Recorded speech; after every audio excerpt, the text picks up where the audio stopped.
Hello everyone, I am Dr. Saroj Bala, Assistant Professor in Political Science, Gandhi Memorial National College, Ambala cantt. हम आज स्वामी दयानंद जी के सामाजिक and धार्मिक विचारों के बारे में डिस्कस करेंगे। Social and religious ideas of Swami Dayanand Saraswati, ये हमारा आज का टॉपिक है, जिसको हम कह सकते हैं कि social thought of Dayanand, social and religious thought of Swami Dayanand Saraswati. देखिए, स्वामी दयानंद जी की अगर हम सामाजिक चिंतन की बात करें तो उनका सामाजिक चिंतन को एक विशेष योगदान रहा है। स्वामी दयानंद सरस्वती को उनके समय का महान समाज सुधारक भी माना गया है। उनका मानना था कि जब तक भारतीय जनता, राजाओं तथा बुद्धिजीवी वर्ग में राजनीतिक जागृति नहीं आएगी, तब तक भारत को अंग्रेज़ों के चंगुल से आज़ाद नहीं किया जा सकता। तो इसलिए आवश्यकता इस बात की है कि समाज के सभी वर्गों में सामाजिक जागृति पैदा की जाए, और इस उद्देश्य के लिए उन्होंने समाज सुधार को अपना विशेष आधार बनाया, अपने चिंतन का विशेष आधार बनाया। वे समाज सुधार को राजनीतिक जागृति तथा राष्ट्रीयता के विकास के लिए बहुत ही ज़रूरी मानते थे। उनका मानना था कि समाज सुधार के बिना राजनीतिक जागृति नहीं लाई जा सकती। इसलिए स्वामी जी ने समाज सुधार के माध्यम से सामाजिक बुराइयों के विरुद्ध एक आंदोलन शुरू किया था, जो उनकी मृत्यु के बाद भी भारत में प्रचलित रहा। तो उसी कॉन्टेक्स्ट में विपिन चंद्र पाल जी ने भी उनके लिए लिखा था कि दयानंद जी ने यह स्पष्ट रूप से अनुभव कर लिया था कि जब तक हिंदू धर्म और समाज में विविध अंधविश्वासों और कुरीतियों का प्रचलन रहेगा, तब तक भारत में बृहत्तर विश्व में एक आधुनिक व्यक्ति के धर्म के रूप में अपनी स्थिति सुदृढ़ बनाने का उनके समक्ष कोई अवसर नहीं हो सकता।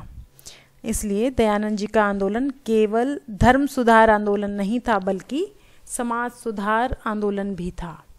तो स्वामी जी ने समाज सुधार के माध्यम से भारतीय राजनीतिक चिंतन में एक विशेष योगदान दिया है, और उसी योगदान के बारे में आज हम चर्चा करेंगे। उनका किस आधार पर उनका जो योगदान है विशेष माना जाता है।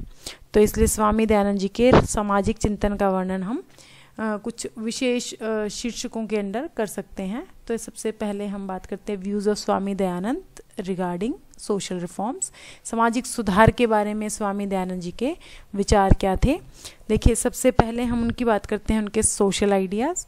सोशल आइडियाज़ में सबसे पहला पॉइंट आता है relationship between individual and society.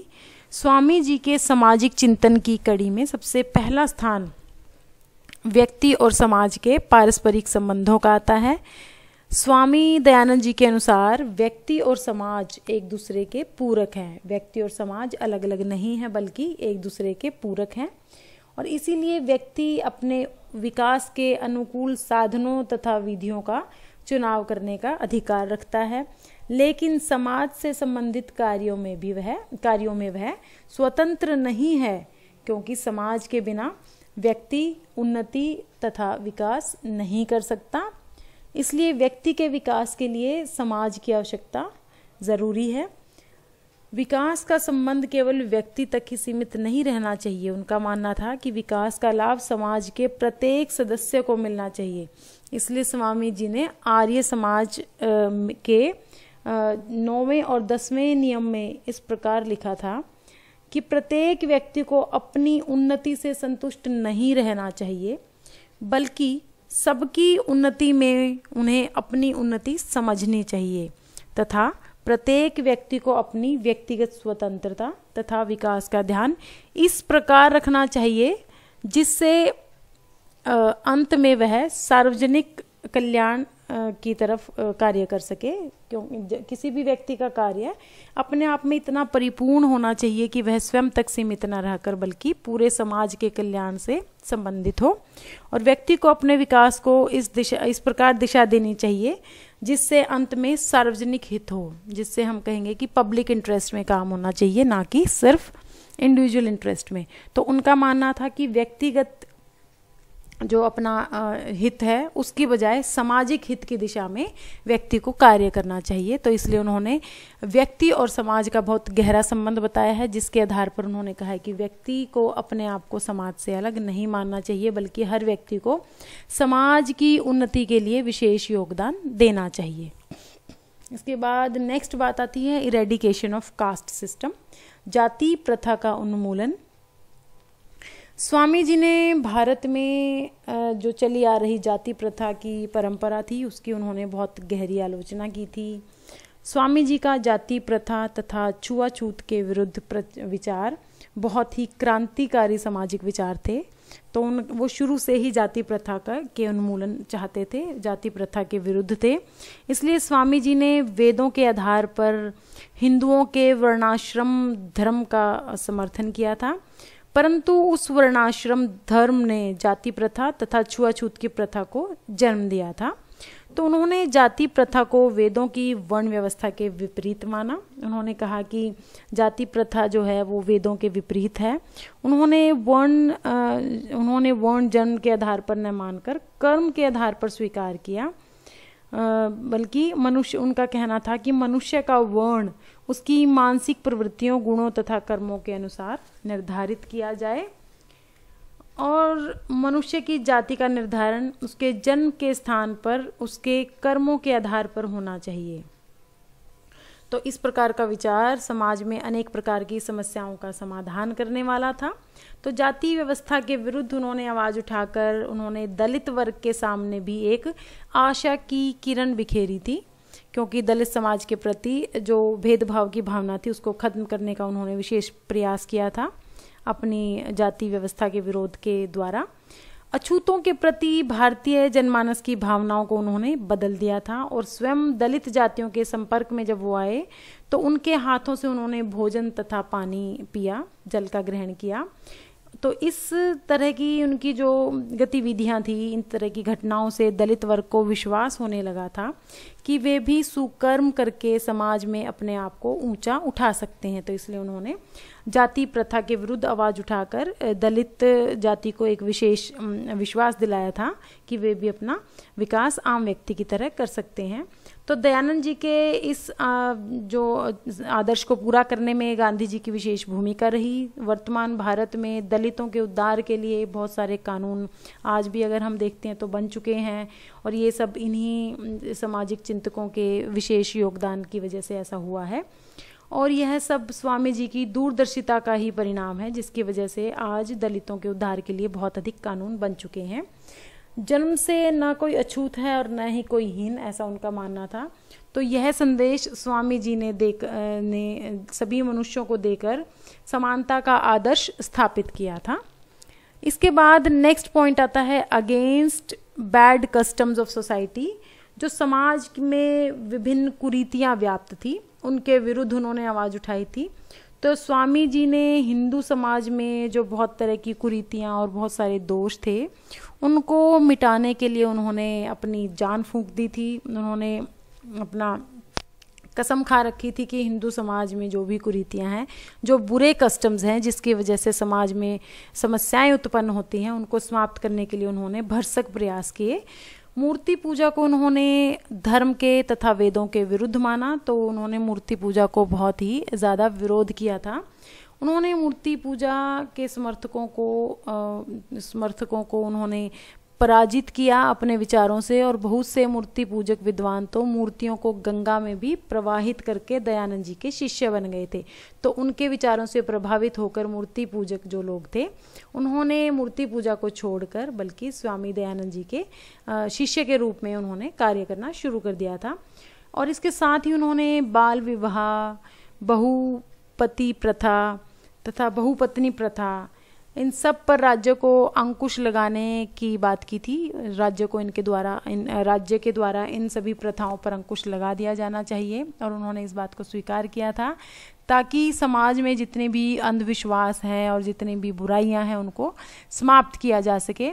और इसी कॉन्टेक्स्ट में स्वामी जी ने पुरुषों के लिए विवाह की आयु कम से कम 25 वर्ष रखी थी। उन्होंने बताया था कि पुरुष के लिए विवाह की आयु कम से कम 25 साल होनी चाहिए और स्त्रियों के लिए उन्होंने विवाह की आयु को कम से कम 16 वर्ष रखा था। उनका मानना था कि उनके इस प्रकार के विचार उन्होंने प्रस्तुत किए जो भारत में विवाह की आयु को इन्हीं विचारों की वजह से भारत में विवाह की आयु को वयस्कता का आधार प्रदान किया गया था। और यह स्वामी जी की दूरदर्शिता और आधुनिकता का ही एक विशेष उदाहरण हम मान सकते हैं, जिसके द्वारा आज हमारे समाज में स्त्रियों और पुरुषों के लिए विवाह की एक विशेष आयु निर्धारित की गई है, जिसके आधार पर व्यक्ति को अपने व्यक्तित्व के विकास के लिए उचित अवसर दिए जा सकते हैं, महिला के रूप में भी और पुरुष के रूप में भी। तो इसलिए उन्होंने समाज में जो बाल विवाह जैसी बुराइयां थी उनको समाप्त करने के लिए उन्होंने विशेष अपना योगदान दिया। इसके बाद हम बात करेंगे equality of women to man, नारी को पुरुष के समान दर्जा देने पर बल। तो उन्होंने कहा कि women are also equal to man, तो we should not discriminate against women. तो उन्होंने महिलाओं के प्रति जो डिस्क्रिमिनेशन की, भेदभाव की भावना थी उसको ख़त्म करने पर बल दिया। वो शुरू से ही नारी उत्थान के बहुत प्रबल समर्थक थे। वे नारी को पुरुषों के समान दर्जा दिलाने के पक्ष में ही हमेशा बात करते थे। तो नारी की गरिमा को वो विशेष मानते थे, नारी की गरिमा के विशेष समर्थक थे और उन्होंने इस बात का खंडन किया था कि नारी पुरुष के समान नहीं है। तो वे स्त्रियों पर लगे हुए जितने भी प्रतिबंध थे, जितने भी उनके ऊपर जो एक तरीके से बंधन लगाए जाते थे, उन बंधनों के वो बिल्कुल विरुद्ध थे और उन सभी बंधनों की वो निंदा भी करते थे। स्त्री जाति को उन्होंने शुरू से ही बहुत इज्जत दी, बहुत मान सम्मान दिया। तो स्त्री जाति को वो मातृशक्ति के रूप में पूजने पर भी बल देते थे। उनका मानना था कि स्त्रियों को मातृशक्ति के रूप में पूजा जाना चाहिए। और वेदों के अध्ययन से जो स्त्रियों को अलग रखने की जो परंपरा थी पहले से, इस परंपरा को उन्होंने बिल्कुल ही अनुचित और अनुपयुक्त माना था। उनका मानना था कि स्त्री और पुरुष किसी भी दृष्टि में अलग नहीं है, बल्कि दोनों ही समान हैं। तो इसलिए उन्होंने स्त्रियों को पढ़ने पर जो रोक टोक थी, इस तरह की जो बातें थी, उनको भी उन्होंने उनकी भी उन्होंने आलोचना की। स्त्रियों को जो पढ़ने का निषेध था, यह स्वामी दयानंद जी की दृष्टि में मूर्खता, स्वार्थ का परिचय था। वो मानते थे कि ये गलत बात है, इसलिए स्त्रियों को भी पढ़ने का अधिकार दिया जाना चाहिए। स्वामी दयानंद जी ने स्त्रियों के गौरव को बढ़ाने पर विशेष बल दिया और उनके लिए समान अधिकारों की घोषणा भी की। वे स्त्री जाति की जो कंप्लीट जो इंडिपेंडेंस है, कंप्लीट फ्रीडम है, उनके पक्षधर थे। उन्होंने स्त्रियों की जो दीन दशा है उनसे ऊपर उठकर उन्होंने स्त्रियों के जीवन को सुधारने पर विशेष बल दिया और उन्होंने माना कि हर क्षेत्र में स्त्रियों को पुरुषों के बराबर का दर्जा मिलना चाहिए। इसलिए उन्होंने किसी भी तरह की नारी के खिलाफ किसी भी तरह के जो भेदभाव है उसके खिलाफ उन्होंने विशेष आवाज़ उठाई और उनका मानना था कि स्त्रियों को मान सम्मान देना चाहिए ताकि वह भी समाज में अपना विशेष योगदान दे सके। तो इस आधार पर उन्होंने नारी को पुरुषों के समान दर्जा दिलाने पर बल दिया। इसके बाद हम बात करेंगे views regarding institution of marriage. विवाह की संस्था पर उनके जो विचार थे, views on institution of marriage, इसके बारे में वो बात करते थे। उस समय जब भारत में विवाह के संबंध में बहुत सारी कुरीतियाँ प्रचलित थी स्वामी दयानंद जी के समय में, तो जैसे बाल विवाह, बहुत ही छोटी आयु में स्त्रियों का पुरुषों का विवाह कर दिया जाता था, विधवा विवाह की इजाज़त नहीं दी जाती थी।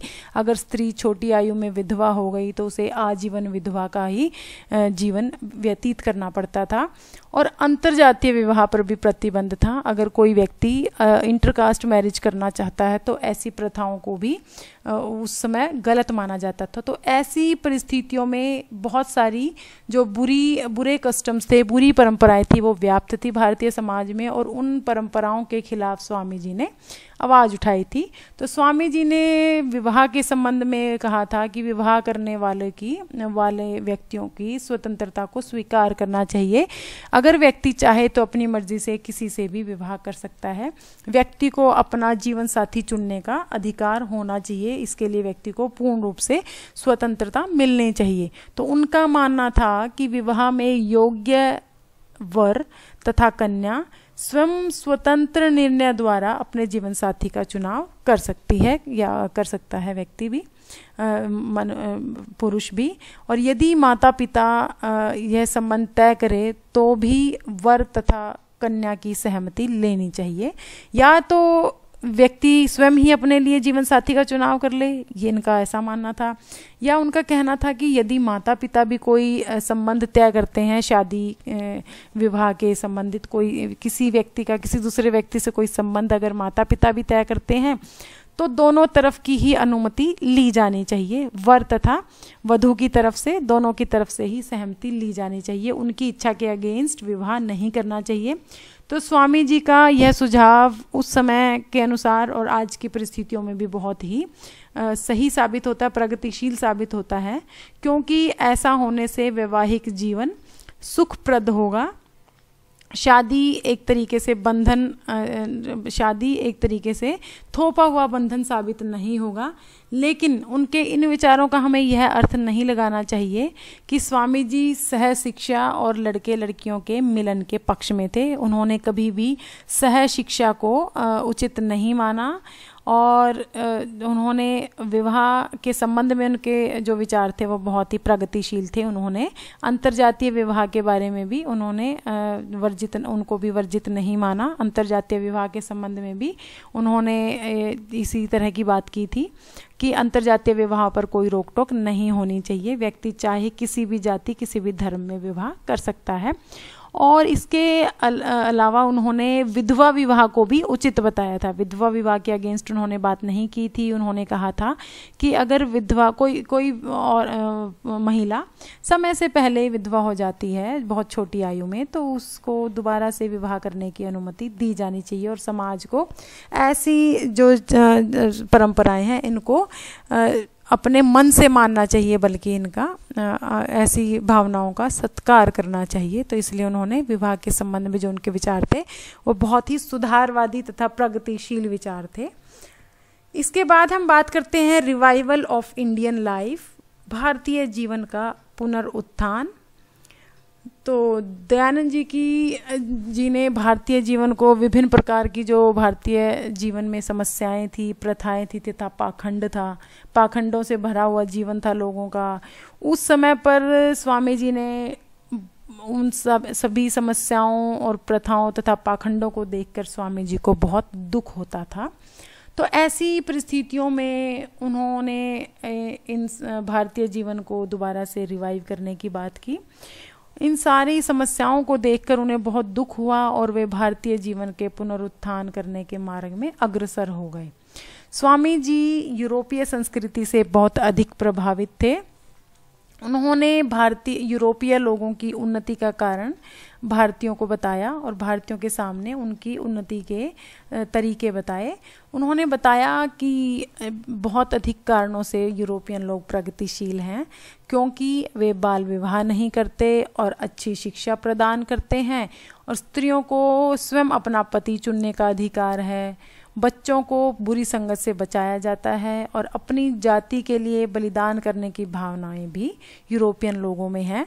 और यूरोपियन लोगों के बारे में उनका कहना था कि वे लोग कर्मठ जीवन बिताते हैं और उनमें स्वदेश प्रेम की भावना भी है, और क्योंकि वे अपनी जीवन शैली को दूसरों के बहकावे में आकर नहीं त्यागते, और इसी वजह से यूरोपियन लोग भारतीयों से ज़्यादा प्रगतिशील हैं और वो अपनी ही भाषा का प्रयोग करते हैं। तो यूरोपियन लोगों की प्रगति के कारणों में से उन्होंने ये सभी कारण बताए, और उन्होंने बताया कि वो जो यूरोपियन लोग हैं अपने बड़ों का सम्मान करते हैं, कर्तव्य परायण भी हैं और बड़ों की आज्ञा का पालन भी करते हैं। तो स्वामी जी ने भी भारतीयों को यूरोपियन लोगों की इन बातों को ध्यान देने के लिए कहा, ताकि भारतीय पुनरुत्थान हो सके, भारतीय जीवन का फिर से उत्थान हो सके। तो इसलिए उन्होंने यूरोपियन लोगों की जो अच्छी बातें हैं उनके बारे में भारतीयों को जागरूक किया, ताकि भारतीय लोग भी अपने जीवन को दोबारा से, भारतीय लोगों का जीवन का भी उत्थान हो सके। तो इस आधार पर उनके जो विचार थे, उसमें जो एक नेक्स्ट पॉइंट आता है, सपोर्ट टू वर्ना सिस्टम, जो वर्ण व्यवस्था है उसके उन्होंने उनका समर्थन किया था। स्वामी दयानंद जी ने वर्ण व्यवस्था का शुरू से ही समर्थन किया, लेकिन इस व्यवस्था ने जिस जाति प्रथा और छुआछूत को जन्म दिया उसकी वे आलोचना करते थे, क्योंकि वर्ना सिस्टम की वजह से ही जाति प्रथा और छुआछूत की शुरुआत मानी जाती है उनकी नज़र में। तो वे कहते थे कि जाति व्यवस्था का उस समय जो रूप था वह वर्ण व्यवस्था के बिल्कुल विपरीत था, और ऐसी वर्ण व्यवस्था के विपरीत था जिस वर्ण व्यवस्था से वैदिक समाज की शुरुआत हुई थी। तो इसलिए उनका मानना था कि वर्ण व्यवस्था का डिस्टॉर्टेड फॉर्म ही जाति व्यवस्था है, जाति प्रथा है। तो वे वर्ण व्यवस्था के बारे में लोकतांत्रिक कसौटी लागू करते थे। वे मानते थे कि लोकतंत्र की कसौटी पर वर्ण व्यवस्था को कसना चाहिए। वे कहते थे कि वर्ण का आधार जन्म नहीं है बल्कि काम करने की क्षमता है, इसलिए वे जन्म के स्थान पर योग्यता को वर्ण व्यवस्था का आधार मानते थे। दयानंद जी वर्ण व्यवस्था को पुनर्जीवित करना चाहते थे, लेकिन वे स्पष्ट नहीं कर पाए कि वर्तमान जटिल परिस्थितियों में यह काम कैसे किया जाए। और स्वामी दयानंद जी जो हिंदू समाज में जो इस तरह की फैली कुरीतियाँ, बुराइयाँ, समस्याएं और पाखंड थे, उनको देखकर वो बेचैन हो जाते थे और इसको दूर करने के लिए इन पर प्रहार भी करते थे। लेकिन उनके इस प्रहार में किसी भी तरह की कोई घृणा, द्वेष जैसी कोई भी भावना नहीं थी। तो उन्होंने स्पष्ट रूप में कहा भी था कि मेरा कोई नवीन कल्पना या मतांतर चलाने का लेश मात्र भी अभिप्राय नहीं है, किंतु जो सत्य है उसे मानना, मनवाना, और जो असत्य है उसको तोड़ना, तुड़वाना ज़रूरी है। तो इसलिए उन्होंने खुले तौर पर ही यह घोषणा की थी। वो कहते थे कि यदि मैं पक्षपात करता तो आर्य व्रत के प्रचलित मतों में से किसी एक मत का आग्रही होता, किंतु जो आर्यव्रत या अन्य देशों में जो चाल चलन है उसको स्वीकार और जो धर्मयुक्त बातें हैं उनका त्याग नहीं करता और न करना चाहता हूँ, क्योंकि ऐसा करना मनुष्य के धर्म के विरुद्ध होगा। इसके बाद हम बात करेंगे इनके जो धार्मिक विचार हैं, उनके दयानंद जी के जो रिलीजियस थॉट हैं, क्या उन्होंने धर्म के बारे में उनकी क्या व्याख्या थी। स्वामी दयानंद जी के अगर हम धर्म के बारे में बात करते हैं तो उन्होंने चारों वेदों को ही विशेष माना था। उनके अनुसार वेदों को स्वयं ईश्वर ने ही प्रणीत किया है। ईश्वर या ब्रह्मा या परमात्मा सच्चिदानंद स्वरूप हैं और ईश्वर के गुण, कर्म और स्वभाव पवित्र हैं। वह सर्वज्ञ, निराकार, सर्वव्यापक, अनंत, सर्वशक्तिमान, न्यायकारी, दयालु और सृष्टि का कर्ता है और जीवों को कर्मानुसार सत्य न्याय से फल देने वाले उनमें जो लक्षण हैं वही परमेश्वर है। इसके विपरीत उन्होंने इच्छा, द्वेष, सुख दुख और ज्ञान आदि जो गुण युक्त हैं, अल्पयज्ञ, नित्य जीव हैं, तो उन्होंने कहा कि ये सभी इन सारे भगवान के गुणों के विपरीत हैं जो हमारी छल कपट की इच्छाएं हैं। जीव और ईश्वर स्वस्थ एवं वैधम्य से भिन्न, व्यापक भाव और साधम्य से अभिन्न है।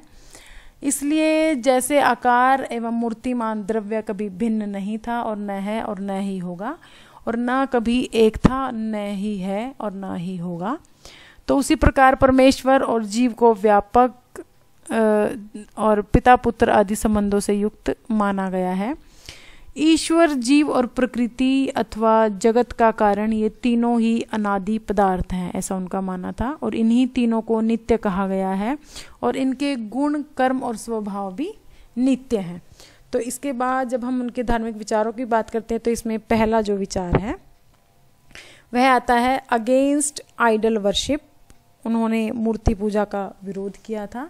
स्वामी दयानंद सरस्वती जी ने मूर्ति पूजा का तीव्र विरोध किया है। वे कहते थे कि जब ईश्वर निराकार है तो उसकी मूर्ति क्यों बनाई गई है, कैसे बनाई जा सकती है। तो वे मानते थे कि वे ये लॉजिक देते थे कि यदि मूर्ति के दर्शन करने से ही परमेश्वर का स्मरण हो जाता है तो फिर परमेश्वर के बनाए हुए पृथ्वी, जल, वायु, अग्नि, वनस्पति तथा जीव जंतु आदि से परमेश्वर का सही स्मरण हो सकता है। तो वे कहते थे कि मूर्ति पूजक लोग जो हैं कुकर्म करने में इसलिए प्रवृत्त होते हैं क्योंकि वे यह सोचते हैं कि यदि मूर्ति उनके सामने नहीं है तो उन्हें कोई धोखा कोई नहीं देख रहा। तो इसलिए वो कहते थे कि मूर्ति की वजह से मूर्ति पूजा की जो है व्यक्तियों को पथभ्रष्ट करती है। और इसके विपरीत जो व्यक्ति मूर्तियों को नहीं मानते वे हमेशा ही सर्वशक्तिमान, सर्वव्यापक तथा सर्वज्ञाता और न्यायशील परमेश्वर को मानते हैं और इस कारण किसी प्रकार का कुक्रम या पाप नहीं करते हैं। ऐसे लोग जानते हैं कि यदि उन्होंने कोई कुक्रम किया तो वे परमेश्वर के दंड से बच नहीं पाएंगे और उनके जो अनुसार जो है मूर्ति पूजा जो है, मूर्ति जड़ वस्तु है जिसकी चेतना मनुष्य द्वारा जिसकी चेतन मनुष्य के द्वारा पूजा नहीं करनी चाहिए, क्योंकि जड़ वस्तु को चेतनशील व्यक्ति के द्वारा पूजना सर्वथा गलत है। इसके बाद बात आती है फर्म बिलीफ इन वैदिक रिलीजन।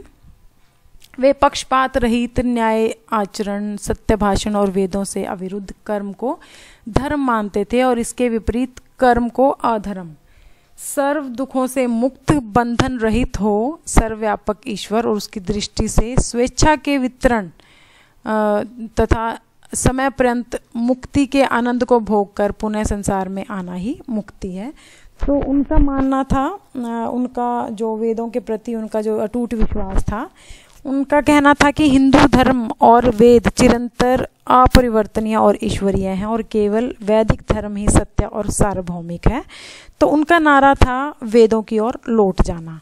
उन्होंने वेदों की तरफ लौटने का नारा दिया था। उन्होंने हिंदू समाज को वेदों के आधार पर ज्योतिर्मय बनाने का प्रयास भी किया था और वे कहते थे कि यदि भारतीय वेदों के अनुसार अपना आचरण, भारतीय लोग वेदों के अनुसार अगर अपना आचरण संभाल लें तो इनकी हीनता की भावना समाप्त हो जाएगी। और वे पाश्चात्य विद्वानों की इस धारणा से सहमत नहीं थे कि वेदों में धर्म की ही बातें शामिल हैं और इसमें विज्ञान का वेदों से कोई संबंध नहीं है। उन्होंने इस बात पर बहुत जोर दिया कि वेदों में केवल धर्म की ही बातें नहीं हैं बल्कि विज्ञान की बातें भी हैं। तो इसलिए उन्होंने वेदों का विज्ञान से विशेष संबंध माना। तो दयानंद जी विज्ञान का सम्मान करते थे, किंतु वे सिद्ध करना चाहते थे कि विज्ञान का मूल वेद है, अर्थात वैदिक पद्धति विशुद्ध रूप से वैज्ञानिक पद्धति है। तो वेदा अनुकूल आचरण का वो समर्थन करते थे और उन्होंने वेदों को स्वयं ही प्रमाण माना था। तो उनके अनुसार वेदों को ईश्वर ने ही प्रणीत किया है और इसलिए वो वेदों के संगत कर्म को धर्म मानते थे और वेदों के विरुद्ध कर्म को अधर्म मानते थे। तो इस आधार पर उन्होंने अपने जो धार्मिक विचार हैं उनको वो दिए थे। इन्हीं शब्दों के साथ थैंक यू सो मच। आपका दिन शुभ रहे। Thank you.